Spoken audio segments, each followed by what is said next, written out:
നിങ്ങളിൽ പലരും പ്രേമം നടിച്ചുകൊണ്ട് നടക്കുന്നവരുണ്ട്. ഏതെങ്കിലുമൊക്കെ പെണ്ണിന്റെ പുറകിൽ പ്രേമിച്ചുകൊണ്ട് നടക്കുന്നവരുണ്ട്. അല്ലാഹുവേ, അവസാനം ഈ പ്രേമം പൊളിയുമ്പോൾ കഞ്ചാവ് ഒടിച്ച് വീടിയും വലിച്ച് സിഗരറ്റും വലിച്ച് മുടിയും വളർത്തി പ്രാന്തനെ പോലെ ഉക്കിനടുക്കയുടെ പരിസരത്തൂടെ നടക്കണ ചില ചെറുപ്പക്കാരുണ്ട്. പാടില്ല.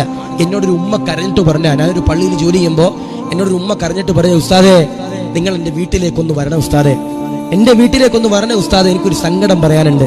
അങ്ങനെ ഞാനും അവിടുത്തെ മുഅദ്ദിൻ ഉസ്താദും കൂടി ആ സഹോദരിയുടെ വീട്ടിലേക്ക് കടന്നു ചെന്നു. ഞാൻ ചെല്ലുമ്പോൾ ആ പ്രിയപ്പെട്ട സഹോദരിയുടെ ഭർത്താവും ഈ സഹോദരിയും എൻ്റെ മുമ്പിൽ ഇരുന്നിട്ട് ഇങ്ങനെ കരയാ. ഞാൻ ചോദിച്ചു, എന്തിനാ കരയണേ, എന്തിനാ കരയണേ?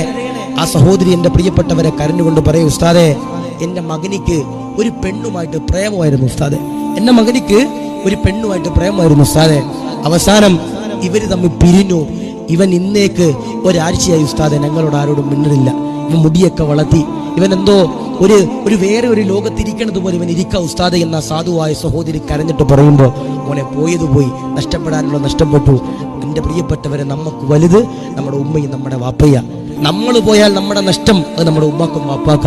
അതുകൊണ്ട് നിങ്ങളോട് സ്നേഹത്തിന് ഞാൻ പറയാ, ഇതുപോലുള്ള തെറ്റുകളിലേക്കൊന്നും പോകാതെ നന്മകൾ എൻ്റെ പ്രിയപ്പെട്ടവരെ എനിക്ക് നിങ്ങൾക്കും ചെയ്യാൻ കഴിയണം.